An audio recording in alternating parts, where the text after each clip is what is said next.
Hello friends, हमारे YouTube channel success heroes में आपका फिर से स्वागत है। हमारी पिछली वीडियोज़ को जो आपने इतना सारा प्यार दिया है उसके लिए हम आपका तहे दिल से धन्यवाद करते हैं और आशा करते हैं कि आपका प्यार हमेशा हमारे साथ ऐसा ही बना रहेगा।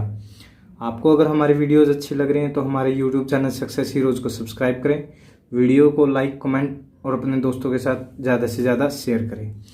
देखिए, हम 7-8 टॉपिक कर चुके हैं जिसमें time and work, pipe and system, partnership, percentage, ratio proportion और प्रॉफिट लॉस, डिस्काउंट, ऐसे कुछ चैप्टर कर चुके हैं। देखिए, रेशो एंड प्रपोर्शन के साथ एक चैप्टर था मिक्सर एंड एलिगेशन। हमने उसके कुछ क्वेश्चन कर लिए थे लेकिन उस चैप्टर को हमने ब्रीफली से नहीं पढ़ा। ठीक है, तो आज मैं उसके कुछ क्वेश्चन करवाऊंगा, उसके कुछ क्वेश्चंस करते हैं हम। ठीक है, उस चैप्टर को थोड़ा ब्रीफली स्टडी करेंगे। तो चलिए स्टार्ट करते हैं। देखिए, स्टार्ट करने से पहले मैं आपको एक चीज़ बताऊंगा कि इसमें कंसेप्ट जैसे वैसे है नहीं है कुछ। ठीक है, और वैसे भी हम इसके क्वेश्चंस जो कंसेप्ट बेस्ड क्वेश्चन थे वो हम रेशो प्रोपोर्शन में लगा चुके हैं, लेकिन इसके जो अच्छे क्वेश्चन बनते हैं साथ में उनको हम इस चैप्टर में डिस्कस करेंगे। ठीक है, इसमें जो कंसेप्ट बनते हैं उन कंसेप्ट को हम क्वेश्चन के माध्यम से ही सोल्व करेंगे। ठीक है, तो चलिए स्टार्ट करते हैं। देखिए पहला क्वेश्चन है क्या।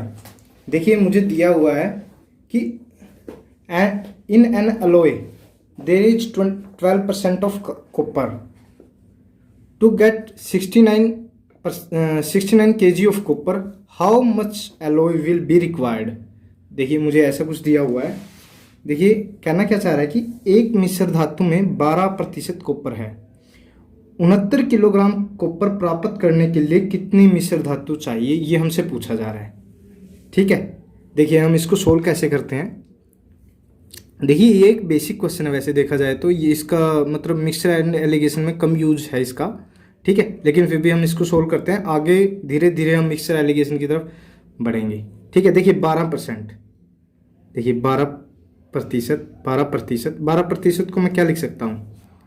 ठीक है, 12% को मैं लिख सकता हूँ, प्रतिशत का मतलब मैंने बताया था कि प्रतिशत के नीचे हम 100 लगा सकते हैं।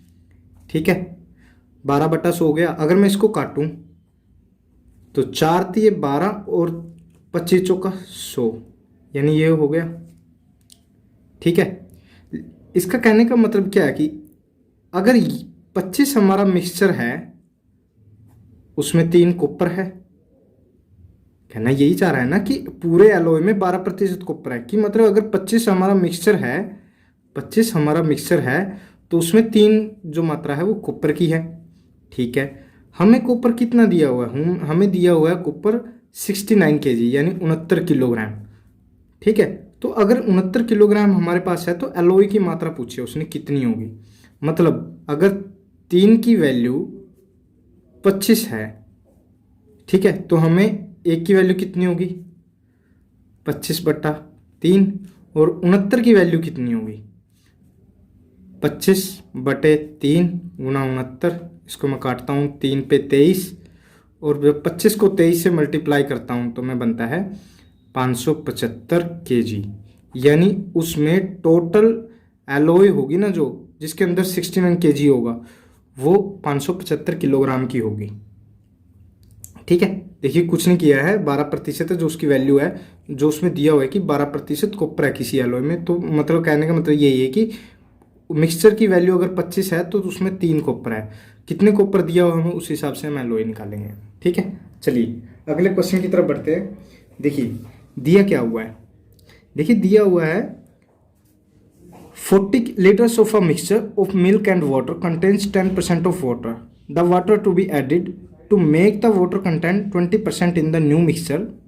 Find how many liters water will be added. यानी 40 लीटर के मिश्रण में दूध और पानी है। यदि इसमें पानी की मात्रा 10% है तो नए मिश्रण में पानी की मात्रा 20% बनाने के लिए इसमें कितना पानी मिलाया जाए, ये पूछा गया है। ठीक है, तो चलिए देखिए इसको कैसे सोल्व करेंगे। देखिए मुझे 40 लीटर दिया हुआ है। ठीक है, ये हमारा मिक्सचर हो गया। देखिए दिए क्या हुआ कि 40 लीटर है, 40 लीटर यानी ये मिक्सचर है। ठीक है, इसमें बोला है कि 10% वाटर है, जो मिक्सचर है वो वाटर और मिल्क का कॉम्बिनेशन है, तो यानी 10% वाटर है। 10%, 40 का 10% कितना हुआ? 40 का 10% हुआ 4 लीटर, यानी 4 लीटर उसमें वाटर है। ठीक है, 4 लीटर उसमें पानी है। और कितना बच गया? 40 में से 4 पानी हो गया तो 36 लीटर हो गया, जो हमारा वो दूध हो गया, यानी मिल्क हो गया। ठीक है, अभी देखिए क्या बोलता है वो कि 20% पानी को 20% बनाना है। यानी देखिए इधर मैं देखता हूँ, यानी पानी अगर 20% होगा, यानी वाटर अगर 20% होगा तो मिल्क कितना होगा? 80 होगा। ठीक है, अगर इनका रेशो निकालूँ मैं तो 1:4 में लिख सकता हूँ मैं। यानी कहने का मतलब ये है कि ये 1:4 में है। ठीक है, ये 1:4 में है, मुझे ये लाने हैं मुझे। ठीक है, 20% न्यू मिक्सचर बनाने के लिए, मतलब वाटर को 20% बनाने के लिए मुझे ये मिक्सचर लाना है।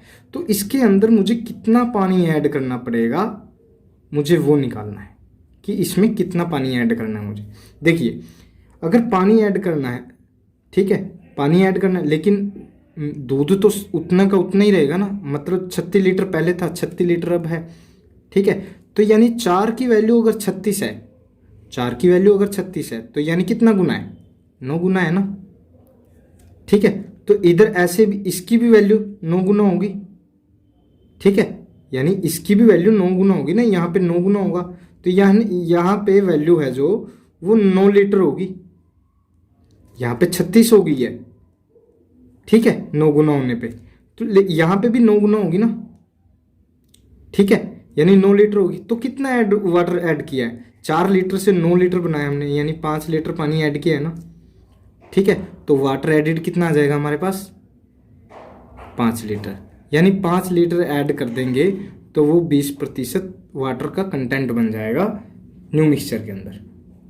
ठीक है, चलिए नेक्स्ट क्वेश्चन करते हैं। देखिए नेक्स्ट क्वेश्चन में दिया क्या हुआ है कि in 80 litres mixture of milk and water the ratio of amount of milk to that of amount of water is 7:3. In order to make this ratio 2:1, how many liters of water should be added? देखिए पहले जैसा ही question है। ठीक है, इसमें दिया क्या हुआ है कि 80 लीटर के मिश्रण में दूध और पानी की मात्रा का अनुपात 7:3 है। 2:1 अनुपात बनाने के लिए इसमें कितने लीटर पानी मिलाया जाए? ठीक है, देखिए हमें देखिए दिया क्या हुआ है कि जो पहले है, जो पहले मिल्क और वाटर का रेशो वो 7:3 है, लेकिन फाइनल जो है वो 2:1 है। तो हमें बताना है कि कितना पानी ऐड किया जाए कि ये 2:1 बन जाए। देखिए इसको कैसे सोल्व करेंगे हम। देखिए हमारे पास इनिशियल रेशो क्या है? इनिशियल रेशो, इस इनिशियल रेशो है हमारे पास 7:3 का, मतलब ये मिल्क है, ये वाटर है। ठीक है, 7:3 है। अब देखिए फाइनल रेशो क्या है हमारे पास? फाइनल रेशो है हमारे पास दूध और पानी का, वो है 2:1। ठीक है, देखिए उसने बोला है कि कितना पानी ऐड किया जाए, मतलब मुझे पानी ऐड करना है। ठीक है, लेकिन अगर मुझे पानी ऐड करना है तो दूध तो सेम रहेगा ना, दूध की क्वांटिटी तो मेरे पास सेम रहेगी। ठीक है, दूध की क्वांटिटी मेरे पास सेम रहेगी, यानी अगर मैं इन दोनों की वैल्यू बराबर कर लेता हूं तो काम चल जाएगा मेरा। ठीक है, तो इसका मतलब ये है कि इसको अगर मैं 2 से मल्टीप्लाई कर दूं और इसको 7 से मल्टीप्लाई कर दूं, ठीक है, तो यहां पे क्या हो जाएगा? 7 दूनी 14 और 6। ठीक है, यहां पे क्या हो जाएगा? 14 और 7। ठीक है, ये रेशो 14 और 6 हो जाएगा, ये यहाँ पे 14 और 7 हो जाएगा, यानी यहाँ पे 6 से 7 हो गया है। ठीक है, यानी एक वैल्यू बड़ी है, लेकिन कितने पे बड़ी है? ये 20 पे बड़ी है भाई। ये जब मिक्सचर की वैल्यू 20 है तो ये 20 से होके 21 वैल्यू हुई है, यानी एक इंक्रीज हुआ है। यानी कहने का मतलब क्या है कि अगर 20 की वैल्यू, 20 मिक्सचर है ना, लेकिन हमें मिक्सचर की वैल्यू कितनी दी है? हमें तो 80 लीटर दिया हो ना मिक्सचर, यानी 20 की वैल्यू अगर 80 लीटर है, ठीक है, तो हमें 1 की निकालनी है ना, क्योंकि कितना पानी ऐड किया गया, 1 लीटर पानी ऐड किया गया यहाँ पे, ठीक है। तो 1 की वैल्यू कितनी होगी, 80/20 यानी 4 लीटर, यानी 4 लीटर पानी और ऐड करना पड़ेगा हमें 2:1 का फाइनल रेशो लेने के लिए, ठीक है। चलिए अगले क्वेश्चन की तरफ बढ़ते हैं। देखिए अगले क्वेश्चन में दिया क्या हुआ, हमें दिया हुआ है कि in what ratio must a grocer mix tea at ₹60 per kg and ₹65 per kg so that by selling the mixture at ₹68.20 per kg he may gain 10%। 60 रुपये किलोग्राम, 60 रुपये पर किलोग्राम, 60 रुपये प्रति किलोग्राम और 65 रुपये प्रति किलोग्राम वाली चाय को किस अनुपात में मिलाया जाए कि मिश्रण को 68 रुपये 20 पैसे प्रति किलोग्राम बेचने पर 10% का लाभ हो, हमें ये बोला गया है। देखिए सबसे तो पहले देखिए इसमें हमारा मिक्सचर एंड एलिगेशन लगेगा, ठीक है। यहाँ से मिक्सचर एंड एलिगेशन के क्वेश्चन स्टार्ट होते हैं एक्चुअली, ठीक है। देखिए सबसे पहले मुझे दिया क्या हुआ है कि 60 रुपये पर किलोग्राम की हमारे पास एक चाय है, एक चाय है हमारे पास 65 पर किलोग्राम की। हमने दोनों को मिला दिया और उन दोनों के मिक्सचर को है ना मैंने इस रेट पे बेचा है कि उनको 10% का लाभ हो जाए। 68 रुपये 20 पैसे पे बेचने पर किलोग्राम के हिसाब से मुझे 10% का लाभ हो रहा है, ठीक है। तो यानी कहने का मतलब ये है कि अगर 10% का लाभ हो रहा है, देखिए यहाँ पे हमारा प्रॉफिट एंड लॉस भी यूज हो रहा है, ठीक है। यानी अगर 10% का लाभ ना हो तो हमारी वैल्यू आएगी, कॉस्ट प्राइस आएगा वो, ठीक है। हम कॉस्ट प्राइस के हिसाब से चलेंगे, ठीक है। यानी अगर 110 की वैल्यू, 10% अधिक है ना, 110 की वैल्यू, यानी 110 की वैल्यू अगर 68.20 रुपये है तो मुझे 100 की वैल्यू निकालनी होगी। यानी पहले मैं 1 की निकाल लेता हूँ, 68.20 डिवाइड बाई 110 और यहाँ से 100 की वैल्यू मुझे निकालनी है, यानी 68.20 डिवाइड बाई 110 गुना में 100, ठीक है। यहाँ से अगर मैं इसको 0.2 से हटाता हूँ तो नीचे 100 आ जाएगा, ये 100 से ये 100 गया, यहाँ 0 से ये 0 कट गई। अब मैं इसको काटता हूँ तो 11 से 11 छिक्का 66 बचे 2, 22, 11 दूनी 22, यानी 62 रुपये आ गया उसका कॉस्ट प्राइस। उनका जो मिक्सचर है ना उसका कॉस्ट प्राइस आ गया मेरे पास 62 रुपये, ठीक है, 62 रुपये आ गया। देखिए अब मेरे पास एक चाय है 60 रुपये की, एक चाय है 65 रुपये की, ठीक है, लेकिन उनको मिक्सचर में बेच दिया मैंने 62 रुपये में। अब मुझे बताना है कि वो किस मिक्सचर में, मतलब किस रेशो में मिक्स की गई होंगी, ठीक है। देखिए हम यहाँ से ऐसे इनको निकाल लेते हैं। देखिए इनको ऐसे ही निकाला जाता है कि एक यहाँ पे जो वैल्यू होगी, ठीक है, यहाँ पे जो वैल्यू होगी उससे यहाँ पे कुछ कम होगा, यहाँ पे कुछ ज़्यादा होगा, ठीक है, या उल्टा होगा इसका, यहाँ पे ज़्यादा होगा या यहाँ पे कम होगा, ऐसा कुछ होता है, हमें उनका रेशो निकालना होता है, ठीक है। तो 65 में से 62 गए 3 और यहाँ 62 में से 60 गए 2, यानी 3:2, यानी 3:2 के अनुपात में वो चाय मिलाई गई होंगी, ठीक है। यही हमारा आंसर होगा। इजी है ना, कुछ नहीं करना है हमें सिर्फ खेल है इस 10% गेन का, ठीक है। ये 10% की जो वैल्यू हमें, जो एक्स्ट्रा 10% है, ठीक है, यानी उसका सेलिंग प्राइस है, यानी 110 की जो वैल्यू है हमें वो 68.20 रुपये दी हुई है। 1 की वैल्यू निकाल लेंगे, फिर 100 की वैल्यू निकाल लेंगे, क्योंकि 100 की वैल्यू निकालने क्यों हमें, क्योंकि यहाँ पे जो ये है ना, ये है, ये कॉस्ट प्राइस है और ये भी कॉस्ट प्राइस है, और हम तीनों के तीनों कॉस्ट प्राइस लेके ही चलेंगे, ठीक है। यहाँ पे ये कॉस्ट प्राइस निकालेंगे और इसके हिसाब से ही हमें पता लगेगा कि वो किस रेशो में मिक्स की गई हुई है, ठीक है। चलिए अगले क्वेश्चन की तरफ बढ़ते हैं। देखिए दिया क्या हुआ है कि 12,500 students appeared in an exam. 50% of the boys and 70% of the girls cleared the examination. If the total percent of students qualifying is 60%, how many girls appeared in the exam? कहना क्या चाह रहा है कि 12,500 विद्यार्थी एक परीक्षा में सम्मिलित हुए। 50% लड़कों और 70% लड़कियों ने परीक्षा को पास किया।